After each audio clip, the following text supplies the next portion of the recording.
नमस्ते। Luxury destination पे घूमना, एप्पल के नए फोन या नए लैपटॉप के लिए लाइन में लगना और डेस्टिनेशन वेडिंग में करोड़ों रुपए खर्च करना, ये सब चीजें आज की लाइफ का बड़ा कॉमन फंडा बन गया है। अब एक बुक पढ़ी और उस बुक को मैंने मेरी लाइफ में कभी इस तरह की बुक नहीं पढ़ी थी। पहली बार मैंने इस बुक को पढ़ा और पढ़ने के बाद मेरे को ऐसे लगा जैसे हरियाणवी में कहते हैं खोपड़े में छेद हो गया। खोपड़े में छेद का मतलब ऐसे लगा कि यार इस लेवल पे आज से 100 साल पहले कोई बात लिखी गई है और कमाल की बात है आज भी इतने रेलेवेंट है। तो मेरे को लगा ये शेयर करनी चाहिए। तो पहले तो वार्निंग है जिन लोगों को आदत है पैसिव कंजम्पशन की। पैसिव कंजम्पशन का मतलब देख लिया दिमाग पे जोर नहीं आना चाहिए, उनके लिए ये वीडियो नहीं है।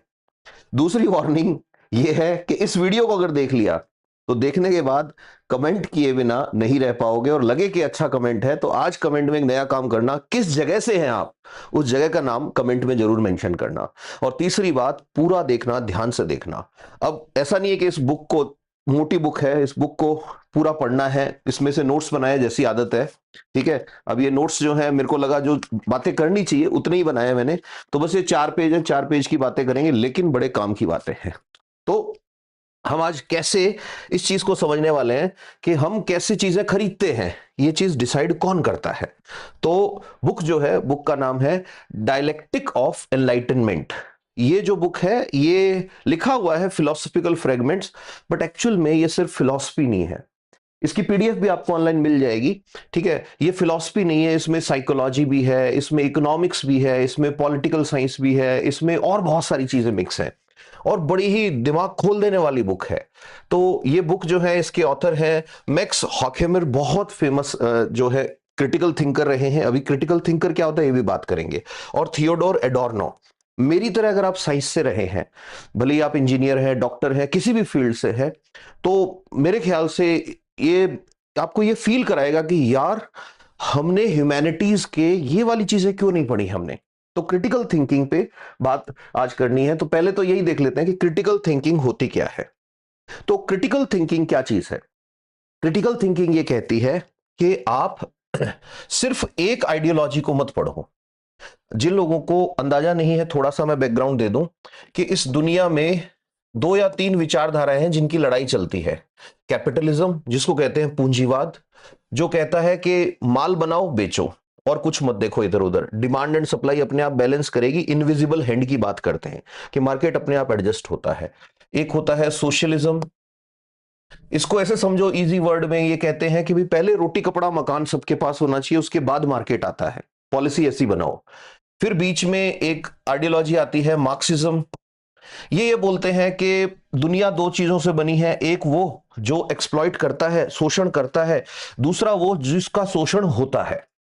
अब क्रिटिकल थिंकर जो होते हैं, क्रिटिकल थिंकर कहते हैं नहीं, तुम सिर्फ इकोनॉमिक्स, सोसाइटी, इनकी बात मत करो।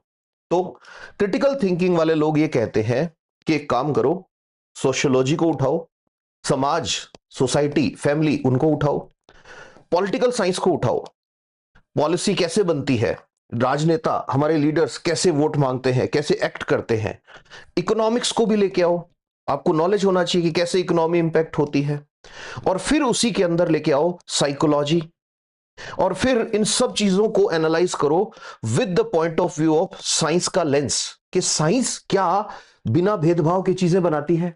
साइंस कोई नई वैक्सीन बनाती है तो आदमी की जान बचाती है, लेकिन नया वायरस कहां से आया, नई बीमारी कहां से आई? कहीं ऐसा तो नहीं साइंस नहीं बनाया।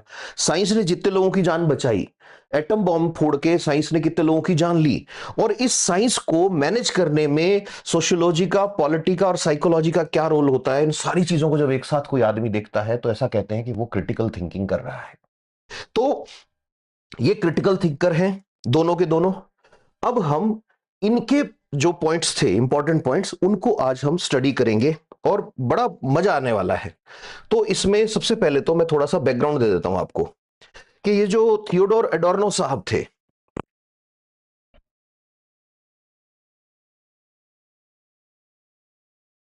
ये एक्चुअल में जर्मनी में थे। अब जर्मनी में इन्होंने क्या देखा, अच्छा ये जो है ये यहूदी थे, जूस थे। अब इन्होंने क्या देखा, जर्मनी के अंदर आपको पता होगा नाजिज्म आया था, नाजी लोग जो थे, तो इनको यहां से भागना पड़ा। अच्छा, उसी टाइम इटली में फासिज्म भी आपने सुना होगा, उसको भी इन्होंने स्टडी कर रखा था, नाजिज्म फासिज्म स्टडी कर रखा था। और ये आ जाते हैं यूएसए। यूएसए में यूनिवर्सिटीज में पढ़ा रहे थे। जब यूएसए में पढ़ा रहे थे तो वहां पे इन्होंने खुला खेल देखा कैपिटलिज्म का। तो इन्होंने तीनों चीजें देख रखी थी, फासिज्म, नाजिज्म और कैपिटलिज्म। अब ये इन तीनों चीजों को अपनी क्रिटिकल थिंकिंग के पॉइंट ऑफ व्यू से इवेलुएट करेंगे, और उस क्रिटिकल थिंकिंग की वजह से ये जो बात लिख के जाएंगे वो बात आज उस जमाने से ज्यादा रिलेवेंट बन गई है। तो हम देखते हैं कि ये क्या कहते हैं। तो सबसे पहले इनका, अच्छा ये हो गया, एक और बैकग्राउंड में आपको इनका बताता हूं कि इनका जो पहला पेपर, फेमस पेपर पब्लिश हुआ, वो पेपर जो था वो म्यूजिक के बारे में था। हाँ जी, म्यूजिक।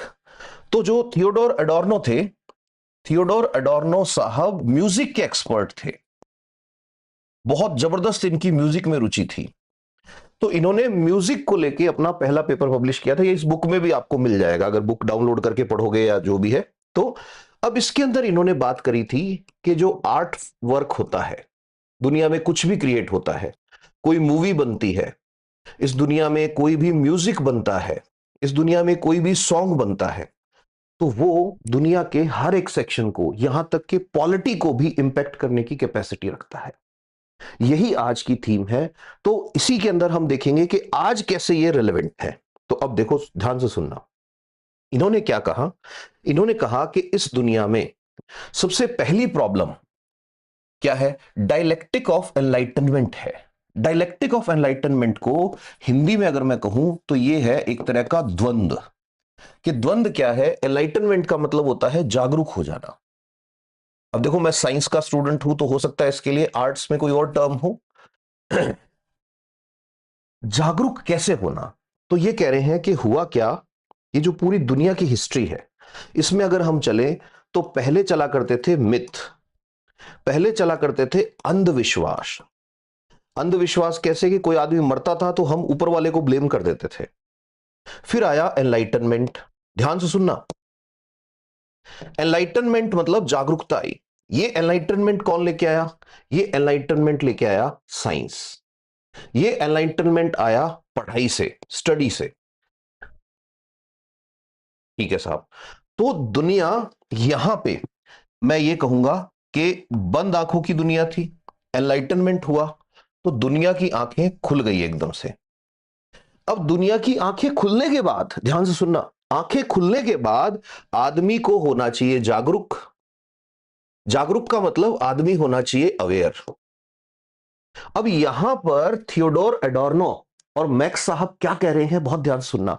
ये कह रहे हैं कि इन्होंने आदमी को जागरूक तो किया, बट उसको उतना ही जागरूक किया गया कि वो पूंजीवादी वर्ग जो है, यानी कि जो कैपिटलिस्ट है, उनका एक अच्छा कंज्यूमर बन जाए। उसको इतना भी जागरूक नहीं होने देना है कि वो कल को तुम्हारे लिए प्रॉब्लम करे। उसको इतना भी जागरूक नहीं होने देना है कि वो तुमसे सवाल पूछे। उसको सिर्फ इतना जागरूक करना है कि उसको ये डाउट रहे कि मैं लोगों से ज्यादा एजुकेटेड हूं, मैं लोगों से ज्यादा पढ़ा लिखा हूं, और वो आए, जिए अपनी जिंदगी और दुनिया से निकल ले। मतलब वो अवेयर रहेगा। कैसे? तो एडोर्नो की जो फिलॉसफी है, एडोर्नो की जो थिंकिंग है, क्रिटिकल थिंकिंग है, वो कहता है कि अवेयरनेस में दो चीजें होती हैं। एक होता है सेल्फ अवेयर, दूसरा सोसाइटी के लिए अवेयर है आदमी। अब यहां पे ये कह रहे हैं कि जो डायलेक्टिक ऑफ एनलाइटनमेंट है, ये जो लोग अवेयर हुए हैं, ये सिर्फ और सिर्फ उतने अवेयर किए गए हैं कि ये पूंजीवाद का शिकार हो सके, अच्छे ग्राहक बन सके, अच्छे कस्टमर बन सके। अभी बात आगे चलेगी तो बड़े अच्छे से समझ में आएगी कैसे अच्छे कस्टमर बन सके। तो अब ध्यान से सुनना। अब थोड़ा सा इस बात को यहां कनेक्ट करो। ये जो लाइन में खड़े हैं ऐसे प्राउड से, 1 लाख रुपए भी देंगे, सुबह सुबह आके लाइन में भी खड़े हो गए, और इनको क्या मिलेगा? एक फोन। और उस फोन को हाथ में लेके ये शो ऑफ करेंगे कि देखो मेरे पास ये फोन है। और इनको ये फील होगा कि देखो हम लोगों से ज्यादा कुछ हमारे पास है। इनसे जाके एक कोई मशीन लगाओ इनको और इनसे पूछो, तो इनको ये डाउट है कि ये दुनिया से ज्यादा अवेयर है क्योंकि इन्होंने कुछ हासिल किया है। इधर ये भाई साहब हैं दुनिया भर घूम रहे हैं, ऐसे सब जगह घूमिए है, लेकिन डिप्रेशन का ट्रीटमेंट चल रहा है। इस तरफ कोई लड़का लड़की है, करोड़ों रुपए खर्च किए हैं डेस्टिनेशन वेडिंग, अरबों रुपए फूंक दिए होंगे, पैसे फूंक दिए, बट क्वेश्चन ये है कि क्या शादी चलेगी 4 घंटे भी, या 4 साल या 40 साल जैसे पहले चल जाती थी बिना इसके। इसी चीज को लिंक करता है थियोडोर एडोर्नो का जो डायलेक्टिक ऑफ एनलाइटनमेंट है, इसी चीज को लिंक करती है थियोडोर एडोर्नो और मैक्स की थिंकिंग। तो अब अपन धीरे धीरे इन चीजों को लिंक करते हैं और देखते हैं एक एक करके। तो म्यूजिक पे इन्होंने हथौड़ा क्यों मारा, तो ध्यान सुनना। इन्होंने ये कहा कि दुनिया में ये जो मॉडर्न दुनिया है, इसमें जो सो कॉल्ड एनलाइटनमेंट आया है, ये एक्चुअल में ये कह रहे हैं 4 स्टेप की प्रोसेस है। और ये 4 स्टेप की प्रोसेस इस पूरी दुनिया को धकेल चुकी है एक जाल में जिसको कहा गया कल्चर इंडस्ट्री। अभी कल्चर इंडस्ट्री की बात आएगी तो बड़ा इंटरेस्टिंग आएगा इसमें निकल के कि कल्चर इंडस्ट्री क्या है। तो ये म्यूजिक के हिसाब से समझा रहे हैं कि सबसे पहले तो चीजों का स्टैंडर्डाइजेशन किया जाता है। स्टैंडर्डाइजेशन का मतलब क्या है? स्टैंडर्डाइजेशन का मतलब है कि मानकीकरण। मानकीकरण का मतलब कि जो पैसे वाले लोग हैं, इमेजिन करो इतने लोग पैसे वाले हैं और इतने लोग वो हैं जो मिडिल क्लास हैं, इतने लोग वो हैं जो मिडिल क्लास से कम पैसे वाले हैं। पैसे वाले लोगों ने अपनी कठपुतलियां नीचे छोड़ रखी हैं ऐसे, और वो ये सुनिश्चित करते हैं, वो ये श्योर करते हैं कि कोई भी ऐसा म्यूजिक नहीं बनना चाहिए जो अलग हो। जो अलग होगा क्या मतलब है कि जितने भी गाने आएंगे उनका सबका म्यूजिक 19-20 का फर्क होगा, बाकी सेम होगा। आदमी को लगेगा कि कुछ नया आया है, बट एक्चुअल में कुछ भी नया नहीं होगा, वो उसी चीज को सुनता रहेगा। अभी इस पे भी अपन जाएंगे कि कैसे ये लिंक होगा आगे। तो अब ध्यान से सुनना। जैसे स्टैंडर्डाइजेशन की बात आती है तो आज के टाइम में देखो कितनी सारी, पहले एक चैनल चलता था एंटरटेनमेंट के लिए, सिर्फ एक चैनल चलता था, कोई भी एक चैनल होता होगा, फिर 2 चैनल हुए, फिर 20 चैनल हुए। आज कितने सारे एप्लीकेशंस हैं आपके पास। यूट्यूब है, प्राइम है, नेटफ्लिक्स है, एप्पल टीवी है, एचबीओ है, पता नहीं क्या क्या है, इतने सारे हैं। तो होना तो ये चाहिए ना कि हर आदमी जब भी कभी उससे पूछो कि हाँ भाई कैसी चल रही है लाइफ, कि साहब एंटरटेन्ड हूं एकदम, मैं तो खुश हूं एकदम। But if you will see तो मेंटल हेल्थ इश्यूज तो बहुत ज्यादा आ गए हैं। रीजन क्या है? पहले जब एक चैनल चला करता था या जब ये भी नहीं था तो आदमी एक गाना भी सुनता था तो उसके साथ झूमता था मस्त होके। अब क्या हो रहा है? अब सबसे इंपॉर्टेंट चीज जो अभी समझने की आएगी, अब ये कह रहे हैं कि आदमी होता जा रहा है पैसिव। कि पैसिव कैसे होता जा रहा है? उसको ये पता है पहले से ही कि नई मूवी आई है, थोड़ा बहुत चेंज होएगा, नई वेब सीरीज आ रही है, थोड़ा बहुत चेंज होएगा। इसी को कहते हैं स्टैंडर्डाइजेशन। स्टैंडर्डाइजेशन का मतलब एक जैसी चीजें बार बार बार बार बार बार बनाते जाओ। लोग क्या होंगे? लोग उससे इतने इंप्रेस होंगे, इतने इफेक्ट होंगे कि वो पैसिविटी में चले जाएंगे। तो अब ध्यान से सुनना, एडोर्नो साहब क्या कह रहे हैं इस बुक में। एडोर्नो साहब कह रहे हैं कि जो कल्चर इंडस्ट्री है ना, कल्चर इंडस्ट्री कैसे चलती है? तो कल्चर इंडस्ट्री सबसे पहले क्या करती है कि किल द क्यूरियोसिटी। कोई भी आदमी है उसके अंदर जिज्ञासा जो है वो मत छोड़ो, खत्म कर दो उसकी जिज्ञासा को। Number 2, kill the creativity. कि क्रिएटिविटी कैसे मरेगी? जैसे कोई भी आदमी कुछ नया करना चाहता है, उस नए को ये कहो कि नया तो कर ले, लेकिन करना इतने के अंदर ही है, तुझे यहां से यहां तक ही करना है नया। इससे बाहर जाके अगर कुछ नया करेगा तो हम एक्सेप्ट नहीं करेंगे, फंडिंग ही नहीं मिलेगी तेरे को। फिर उसके बाद तीसरी बात यह है कि तीसरा स्टेप आएगा कि वो आदमी सिस्टम को एक्सेप्ट कर लेगा। अब ध्यान से सुनना, अब इस चीज के अंदर बहुत ही इंपॉर्टेंट जो है कनेक्शन निकलेंगे। अब इसको स्टैंडर्डाइजेशन को म्यूजिक से निकाल के सोसाइटी पे लेके आते हैं कि सोसाइटी में क्या फर्क पड़ा है इस स्टैंडर्डाइजेशन से। तो चलो चलते हैं अपन सबसे इंपॉर्टेंट चीज पे, सिलेबस, स्कूलों का सिलेबस। तो आप जाओ स्कूलों के अंदर जाके, और स्कूल छोड़ो कॉलेज, बच्चा स्कूल को अपनी जिंदगी के 12 साल रोज 8 घंटे सिंसियरिटी के साथ देता है। 12 साल 8 घंटे रोज उसने अपनी लाइफ के सिंसियरिटी के साथ स्कूल को दिए, उस सिलेबस को दिए जो सो कॉल्ड इंटेलेक्चुअल्स ने डिजाइन किया है। फिर उसके बाद उसको पता लगता है कि अगर खुद को जानना है तो तुझे तो कॉलेज जाना पड़ेगा, और वो कॉलेज जाता है। कॉलेज में फिर वो 3 साल स्पेंड करता है। फिर उसको पता लगता है नहीं तुझे तो अभी पीजी करनी है, वो फिर 2 साल स्पेंड करता है। फिर उसे पता लगता है पीएचडी करनी है, फिर वो 3 साल स्पेंड करता है। लास्ट में उसको पता लगता है कि जॉब मिलेगी या नहीं मिलेगी ये अभी तय नहीं है। बिकॉज जॉब किससे लगती है कि जॉब डिग्रियों से नहीं लगती, जॉब स्किल्स से लगती है।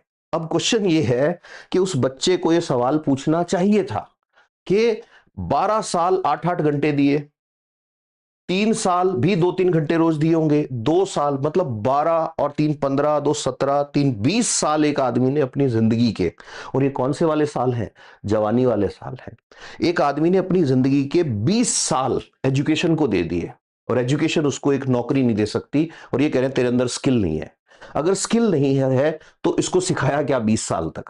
नंबर 1। नंबर 2, यही बच्चा अगर 12th से पहले ही पढ़ाई वढ़ाई छोड़ के कोई काम सीख लेता और 5-1 साल काम सीख लेता, वो अपने हाथों से इतना कैपेबल होता, अपना परिवार पाल लेता, हो सकता है 4 और लोगों को नौकरी दे देता।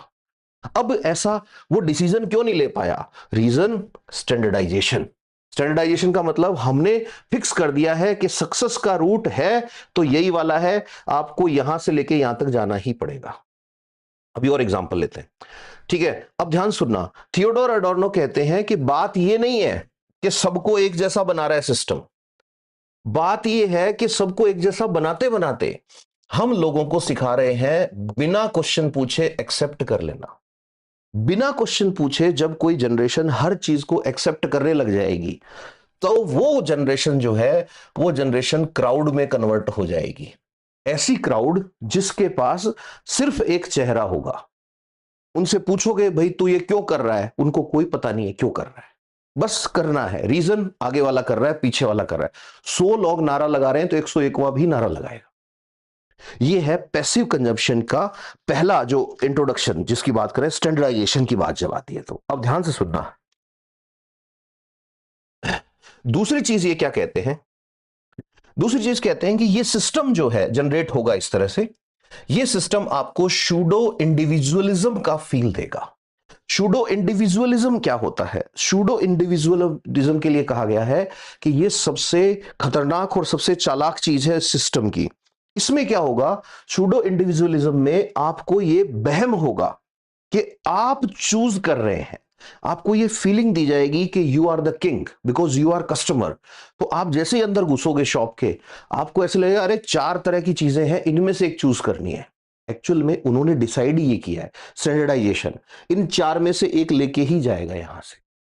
बट तब तक आपको ये फील कराया जाएगा यू आर द कंज्यूमर, और आपको एक फॉल्स सेंस ऑफ स्मार्टनेस दिया जाएगा कि आप स्मार्ट हो। आपने 4 वेबसाइट थी, चारों पे रेट कंपेयर किया और आपने वहां से ऑर्डर किया है जहां पे 5% रेट कम था। अब यहां पे थियोडोर एडोर्नो क्या बोलते हैं कि ये पूरा सिस्टम ही गड़बड़ है। कि सिस्टम क्यों गड़बड़ है? कि पहले क्या होता था और अब क्या होता है। तो एडोर्नो कहता है पुराना सिस्टम जो था उसमें जो कंज्यूमर था वो एक्टिव रोल प्ले करता था। एक्टिव रोल प्ले करने का मतलब क्या है कि कंज्यूमर जो था उसकी पहले नीड जनरेट होती थी, फिर इस नीड पे वो कॉज लगाता था या लॉजिक लगाता था कि भाई बिना इसके काम चल जाएगा क्या, और फिर वो तब भी काम नहीं चलता था तो तब वो डिमांड जनरेट करता था, और जब वो डिमांड जनरेट करता था तब उस चीज की सप्लाई आती थी और फिर मार्केट रन होता था।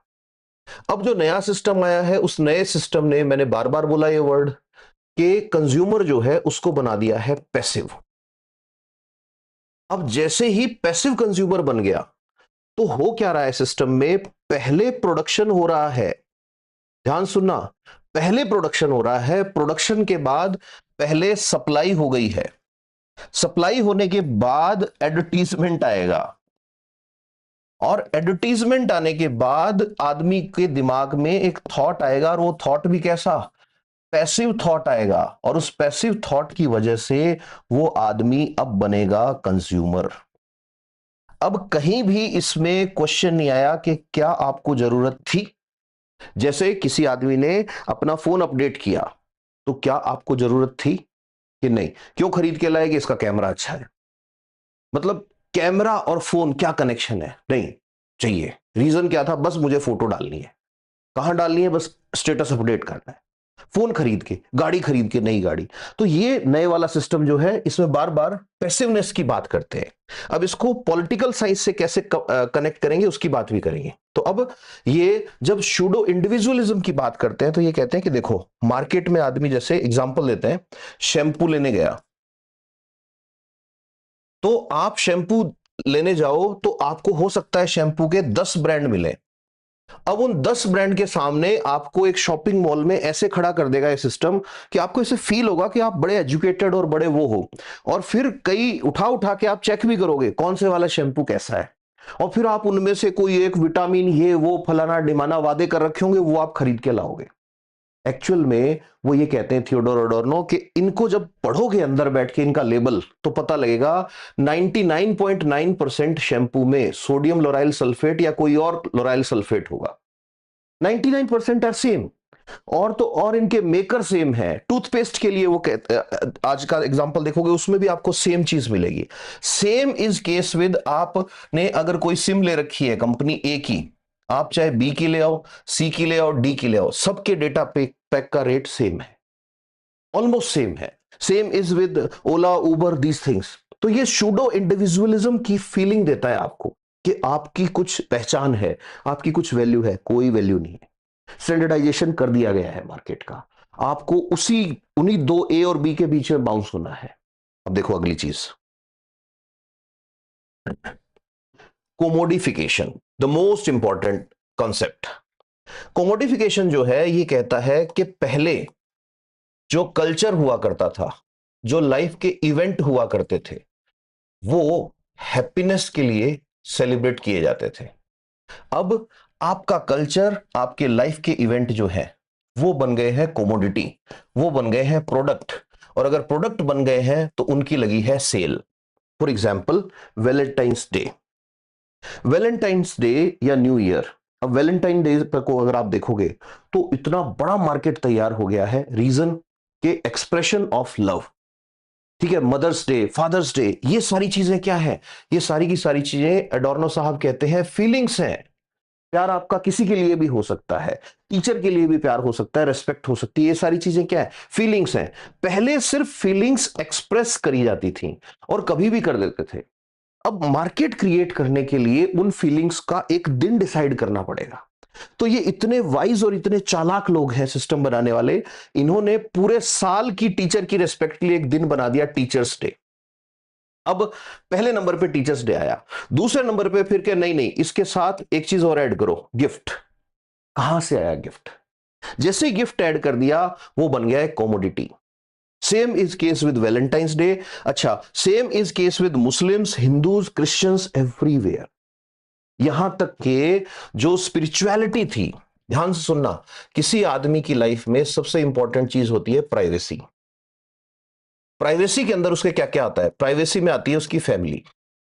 क्यों भाई अपनी फैमिली के बारे में अनजान आदमी को क्यों बताएगा कोई आदमी? किसी आदमी की प्राइवेसी में दूसरे नंबर पर आती है उसकी पर्सनल लाइफ। तीसरे नंबर पर उस आदमी का सबसे प्राइवेट जो पार्ट आता है, वो आता है स्पिरिचुअलिटी। उस आदमी की लाइफ की स्पिरिचुअलिटी, मतलब अब स्पिरिचुअलिटी में क्या आएगा कि आप गॉड को मानते हो, नहीं मानते हो। गॉड को मानते हो तो कौन से रिलीजन को फॉलो करते हो, रिलीजन में कौन से वाले कल्चर को फॉलो करते हो। ये सारी चीजें प्राइवेसी हुआ करती थी। ये जो सिस्टम जैसे ही आया, इसने फैमिली को, इसने पर्सनल लाइफ को, स्पिरिचुअलिटी को, हर चीज को, सबसे पहले कोर, सबसे सीक्रेट चीज होती थी स्पिरिचुअलिटी। कि भोजन और भजन तो चुपचाप होना चाहिए, आंख बंद करो मन मन में। इसको इन्होंने बना के रख दिया product. Reason, reason is commodification. हर चीज उनके लिए कॉमोडिटी है। भले ही किसी की डेथ हुई हो, भले ही किसी की डेड बॉडी के लिए कफन चाहिए हो, everything is commodity in market of capitalist. ठीक है, अब वो रिलीजन हो सकता है, रिलीजियस कुछ भी हो सकता है। ठीक है, फिर आगे चलते हैं। मैंने कहा फीलिंग्स को ये लोग सेल करते हैं। तो आपने देखा होगा कार लेनी है, तो कार लेनी नीड हुआ करती थी। बट आपने देखे होंगे ऐड ऐसे कि ले जाओ खुशियों की चाबी, या उनके पास तो वो कार है तो वो स्मार्ट है। Reason, they are selling you the feelings. और किस आदमी को फीलिंग्स सेल करना आसान होता है? फीलिंग्स किसी भी आदमी से सेल करना या एनकैश करना उस टाइम आसान है जब वो आदमी पैसिव है, जब आदमी के अंदर लॉजिक कम है। और लॉजिक कैसे निकलेगा? लॉजिक तब दिमाग से बाहर आएगा जब आप प्रोसेस को स्टैंडर्डाइज कर दोगे। थोड़ी 1 मिनट के लिए ये चीज सोचने की है कि एक कोल्ड ड्रिंक का ब्रांड आता है, वो आपको मुश्किल से ये मान के चलो 10 मिनट के लिए उसका टेस्ट रहता होगा जबान पे, लेकिन हर रोज हर सेकंड हजारों बॉटल्स बिकती हैं। रीजन क्या है? पैसिवनेस। कारें, मतलब ब्रांडेड कारें हो या कोई सी भी कार हो, मतलब अब ये ट्रांसपोर्टेशन का मीडियम नहीं है, अब ये आपका सर्टिफिकेट बन गया आपकी हैसियत क्या है। और इसके लिए 90% लोग ईएमआई भर रहे हैं। रीजन कि भाई बस कोमोडिफिकेशन। इंस्टाग्राम के ऊपर देखा होगा, कहीं घूम के आए हैं तो शो ऑफ चल रहा है, ठीक है, लाइफ को एक तमाशा बना दिया, स्पेक्टिकल, ठीक है। ट्रिप घूमने कम जा रहे हैं, फोटो ज्यादा खींचनी है। आपको पता है 60 से 70% लोग कर्जा ले लेके घूमने गए, ईएमआई पे ट्रिप लिए उन्होंने। रीजन के यही है। और आगे चलो, कोई अपनी बॉडी से खुश नहीं है। रीजन, कोमोडिफिकेशन। आपकी बॉडी जो है वो एक प्रोडक्ट बन गई है। भाई ये वाला प्रोटीन पाउडर खा लो, आप ये खा लो, आप ये क्रीम लगा लो, आप गोरे हो जाओ, आप काले हो जाओ। एनर्जी ड्रिंक्स, इस पे मैंने बात करी थी कि कैसे मार्केटिंग हुई है इसकी। फिर उसके बाद आगे चलोगे, घड़ियां। अब घड़ी जो है उसका पर्पस क्या है? टाइम बताना नहीं, घड़ी का पर्पस है स्टेटस बताना। आपने महंगी घड़ी पहन रखी है, भले आपकी किडनी बिकी हो। आपने ऐसे लोग बहुत देखे होंगे जिन्होंने ईएमआई पे महंगा फोन लिया होगा, ईएमआई पे जिन्होंने एक रीजन, उनसे पूछो बैठ के तुमको नीड थी, तो तब आपको समझ में आएगा कि एक्चुअल में हुआ क्या है। वो आदमी इस सिस्टम का विक्टिम है। हमारे बुजुर्ग जो हुआ करते थे वो इस सिस्टम पे चला करते थे, ओल्ड सिस्टम, जिसके अंदर पहले नीड आती थी, फिर नीड पे लॉजिक लगाया जाता था। Do I need this? क्या अभी खरीदना जरूरी है? क्या इतने का ही खरीदना जरूरी है? तब जाके वो डिमांड जनरेट किया करते थे। फिर उसके बाद आगे अपन बात करेंगे कि भाई अब लोग क्या कर रहे हैं? पैसिव कंजम्पशन कर रहे हैं। पैसिव कंजम्पशन कर रहे हैं का मतलब क्या है? बस खरीदना है। मतलब आपने देखा है कॉफी, अब कॉफी जो होती है, कॉफी के कप के अंदर क्या है, इससे ज्यादा इंपॉर्टेंट ये हो गया कि कॉफी के ऊपर ब्रांड कौन सा लिखा हुआ है। मतलब आदमी की value, educated, graduate, post graduate, doctorate किया हुआ आदमी सिर्फ उस कॉफी का एक ब्रांड है, मैं नाम यहां लूंगा नहीं, उसकी ऐसे फोटो डालता है स्टेटस पे। मतलब उससे ज्यादा औकात उस खाली कप के खोखे की है। ये एक अचीवमेंट है उसकी लाइफ की। भाई रिसर्च पेपर छापा है क्या तूने जो फोटो लगा रहा है यहां पे? चॉकलेट का ब्रांड, ठीक है, खा के और ऐसे दिखा रहे हैं ये वाली चॉकलेट खाई आज हमने, ठीक है। जूते, स्नीकर के नाम पे 5-5 हजार रुपए के जूते, 50 हजार रुपए के जूते, 2 लाख रुपए के जूते लेके आए, 3 महीने पहना फेंक दिया। मतलब आपसे ज्यादा वैल्यू जूतों की है, ठीक है। हर चीज जो है पैसिव कंजम्पशन के अंदर जब आ रही है। फॉर एग्जाम्पल, पुराने टाइम में आदमी एक देश घूम आता था तो वो इब्न बतूता बन जाता था आदमी, मतलब अपने आप में एक स्कॉलर हो जाता था। हिंसांग, फायान, इन्होंने जर्नी करी, ट्रेवल किया, डार्विन ने ट्रेवल किया, वर्ल्ड में फेमस हो गए। आज 50-50 कंट्री घूमे हुए लोग ऐसे मिल जाएंगे, आपको लगेगा यार ये मतलब स्कॉलर कहाँ है? रीजन, वो घूमने नहीं गया था, वो गया था शो ऑफ करने, ठीक है। हेल्थ है, हर सेक्टर जो है उसके अंदर आपको पैसिव कंज्यूमर बना दिया गया है। अब ये जैसे ही पैसिव कंज्यूमर बन जाता है आदमी, तो उस टाइम पे क्या होता है कि वो आदमी काइंड ऑफ रेस में दौड़ने लग जाता है। अब जब रेस में दौड़ेगा तो एक नई चीज आएगी। वो नई चीज क्या आएगी ये भी सुनो ध्यान से। तो ओल्ड सिस्टम जो था उसमें आपने देखा होगा कि एक मेंबर जो था घर में वो कमाई किया करता था। ज्यादातर फैमिली में एक मेंबर कमाई करता था और पूरी फैमिली साथ में रहती थी, खाना खाते थे, सारे खर्चे चलते थे उनके, और सबसे बड़ी चीज उनके पास जो थी वो थी हैप्पीनेस। अब नया सिस्टम आया, इसमें क्या हो रहा है? या तो 2 मेंबर या 2 से ज्यादा मेंबर अर्निंग कर रहे हैं। अब ये जो अर्न कर रहे हैं 2 से ज्यादा मेंबर, तो भी जो फैमिली है उसके पास सबसे इंपॉर्टेंट चीज नहीं है जिसको कहते हैं हैप्पीनेस। अब जब हैप्पीनेस नहीं है तो इसका रीजन क्या है? तो उस केस में जो एक्सपर्ट्स हैं इनके ऊपर कमेंट्स भी किए हैं, बाद में बहुत सारे लोगों ने एनालाइज भी किया है। तो उन्होंने क्या कहा? उन्होंने कहा कि पहले आदमी के पास 2 तरह का टाइम होता था, एक वर्क और एक सेल्फ। ध्यान सुनना, ये आदमी का दिन हुआ करता था। वर्क एंड सेल्फ, ध्यान सुनना, वर्क मतलब जितनी देर वो ऑफिस में या फैक्ट्री में है उतनी देर वो अपने मालिक का है, उसका टाइम उसके बॉस का है, उसका टाइम नहीं है। सेल्फ मतलब उसके बाद वो घर आ जाता था और वो टाइम जो था उस टाइम पे उसका एंटरटेनमेंट होता था। अब ये जो नया सिस्टम आया है इसने क्या किया है, इसने आदमी को कहा वर्क, फिर उसके बाद सेल्फ, लेकिन उसका जो सेल्फ है उसके अंदर भी लिपटा हुआ है वर्क, और फिर अगले दिन फिर वर्क। तो आदमी एक साइकिल में चल रहा है, ऐसे ऐसे, ये वर्क और ये सेल्फ। अब यहां पर एक बहुत इंपॉर्टेंट डायलॉग आता है, ध्यान सुनना। वो डायलॉग क्या है? वो डायलॉग है, amusement is prolongation of work. Amusement is prolongation of work. ये मैंने नहीं कहा, ये थियोडोर अडोर्नो की कही हुई बात है। अम्यूजमेंट का मतलब एंटरटेनमेंट, मतलब खाली टाइम जो है ऑफिस के बाद, उस टाइम पे आप क्या करते हो। तो ध्यान से सुनना, ये कह रहे हैं कि आप जिनके यहां काम करते हो, इमेजिन करो आप एम्प्लॉय हो और आप जिस आदमी के यहां काम करते हो, जब काम से घर आओगे, मतलब ये वाला पार्ट हो गया आपका वर्क वाला टाइम, ठीक है। मान लो 9 से 5 की जॉब है आपकी। अब सुबह 9 से पहले और शाम को 5 के बाद आप क्या करोगे? आप अम्यूजमेंट यानी एंटरटेनमेंट में घुसोगे। अब एंटरटेनमेंट में अगर उस आदमी ने कुछ ऐसा पढ़ लिया, कुछ ऐसी डिस्कवरी कर ली जो उसको सेल्फ से मिलवा दे। सेल्फ का मतलब उसको यह पता लग जाए कि मैं क्या चाहता हूं, मैं कौन हूं, मेरी लाइफ का पर्पस क्या है, मेरी लाइफ का गोल क्या है। तो वो आदमी जो है, वो आदमी बहुत ज्यादा टाइम तक इस वर्क कल्चर में गुलाम नहीं रहेगा, वो जल्दी से इससे बाहर आ जाएगा। तो अब ध्यान से सुनना, जो थियोडोर साहब हैं वो ये कह रहे हैं कि इन लोगों ने, जिनके यहां आप काम करते हो, इन्होंने ये सुनिश्चित किया, ये इंश्योर किया कि वर्क कल्चर के बाद जब आप अम्यूजमेंट में आओ, खाली टाइम में आओ, तो आप जो गाना सुनोगे, आप जो मूवी देखोगे, आप जो टीवी देखोगे, आप जो न्यूज सुनोगे, आप जो डिबेट सुनोगे प्राइम टाइम की, या आप जो न्यूज़पेपर पढ़ोगे, यहां तक कि आप जो बुक्स भी पढ़ोगे, उन सब में कहीं भी ऐसा कोई कंपोनेंट नहीं होना चाहिए जो आपको अवेयर बनाए। उन सब में कंपोनेंट क्या होना चाहिए कि आपको मैक्सिमम पैसिवनेस में धकेला जाए। आप क्वेश्चन खुद से पूछोगे तो कल को उनसे भी पूछना शुरू कर दोगे। This is purpose of this system. इसीलिए आप जब टीवी देखोगे, बिग बॉस क्या है, 99% लोगों को पता है स्क्रिप्टेड है, बट देखे जा रहे हैं और प्राउड से देख रहे हैं भाई। और गजब की बात है, यंगस्टर्स लगे पड़े हैं। एक आदमी जो पता है कि भाई इसकी ना एजुकेशन है, ना कोई एनलाइटमेंट है, ना इसको कुछ पॉलिटी का पता है, कुछ नहीं पता बेचारे को।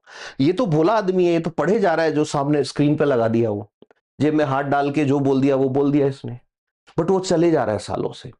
ठीक है, फिर दूसरे नंबर पे आईपीएल, मतलब दो टीमें लड़ रही हैं और उसमें सेलिब्रेशंस चल रहे हैं। Reason, keep them busy. जब तक वो बिजी रहेंगे तब तक वो हेल्थ का नहीं पूछेंगे, तब तक वो एजुकेशन का नहीं पूछेंगे। Let them feel false pride. और तीसरे नंबर पे महान जो लेखक हैं, आपने देखा होगा कि भाई एक शो है उसके 400-400 एपिसोड चलते हैं और बैठ के देखे जा रहे हैं, और बची खुची कसर पूरी करने के लिए आ गया अपना रील कल्चर। एक रील जिसपे 20 मिलियन व्यू है। रील में क्या है, एक लड़की नाच रही है, गाना किसी और का है, 1 सेकंड के लिए, 1 मिनट के लिए वो नाच के चली गई। 20 मिलियन व्यू का मतलब कभी कैलकुलेट किया है? 20 मिलियन मिनट। 20 मिलियन मिनट को जब कैलकुलेट करोगे तो पता लगेगा जीडीपी कहां जा सकती थी। रीजन इज द सेम, कि पैसिवनेस, जितना हो सके पैसिवनेस लेके आओ। अब सवाल आता है कि what is wrong with passiveness, कि क्यों, दिक्कत क्या है आपको? हम पैसिव बन रहे हैं, पैसे हैं हमारे पास, हम खरीदे जा रहे हैं। पैसिवनेस से दिक्कत यह है, थियोडोर अडोर्नो ये कहते हैं कि पहले आदमी बनता है पैसिव एंटरटेनर। कोई भी कंट्री है, उस कंट्री का सत्यानाश, कोई भी सोसाइटी का सत्यानाश 3 स्टेप में होता है। कोई भी कल्चर, कोई भी सोसाइटी, कोई भी कंट्री, कोई भी रिलीजन इस बर्बाद हो सकता है इस स्टेप से। पहले नंबर पे उनको पैसिव एंटरटेनमेंट में घुसा दो।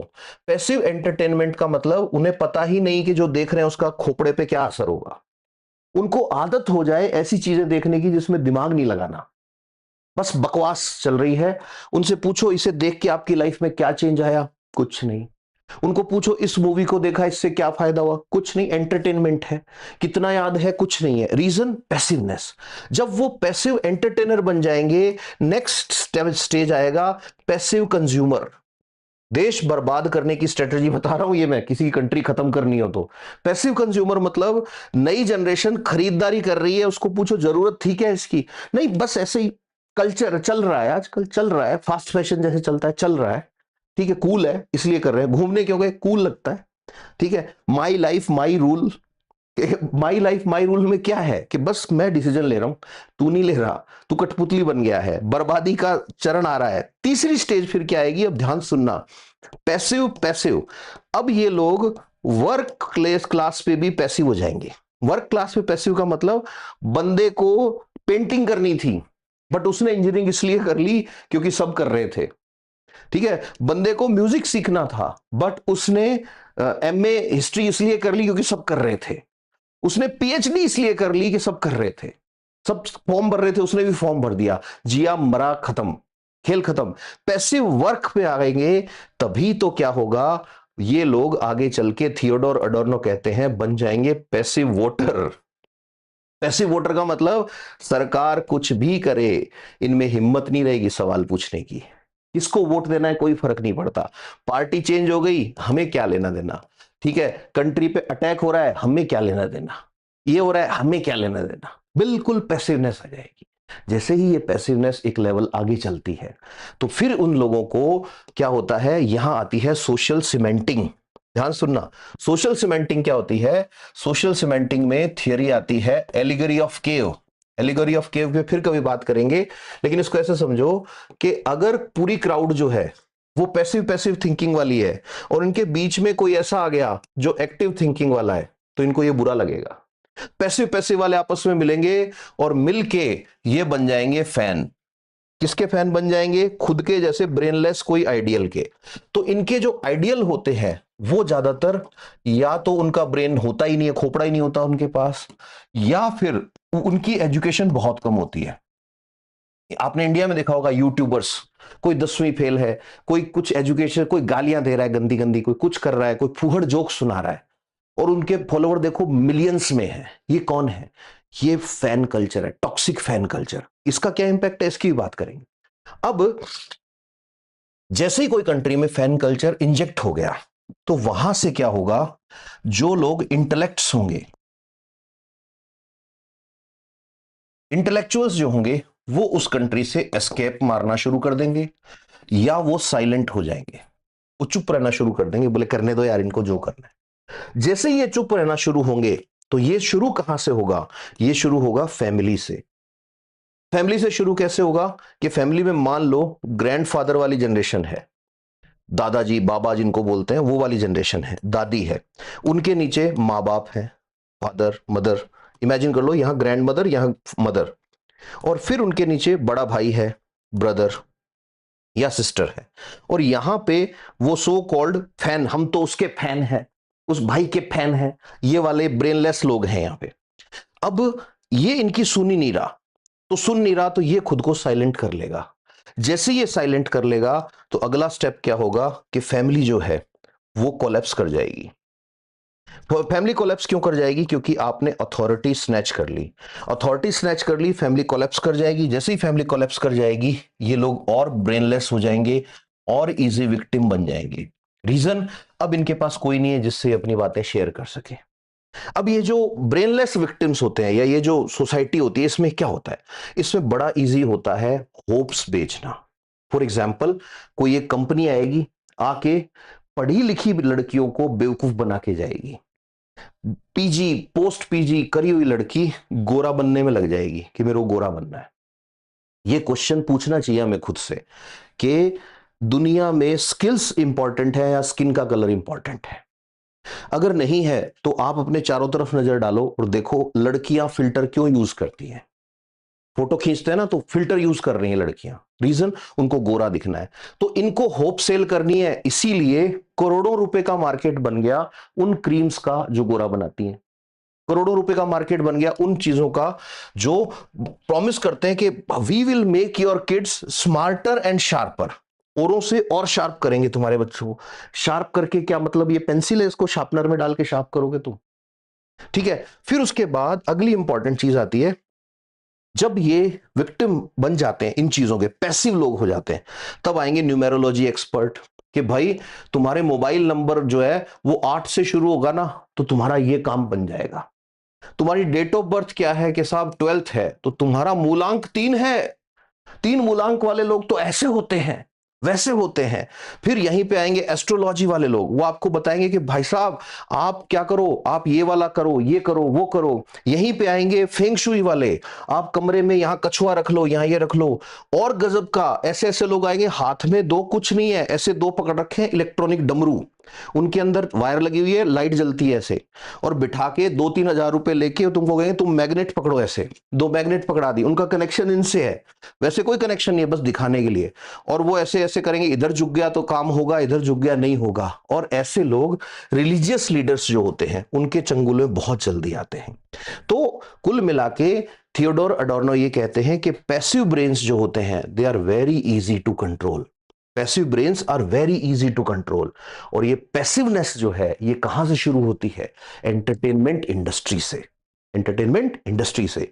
सो next time whenever you are consuming anything, ask from yourself कि कहीं ये आपको पैसिव तो नहीं बना रहा।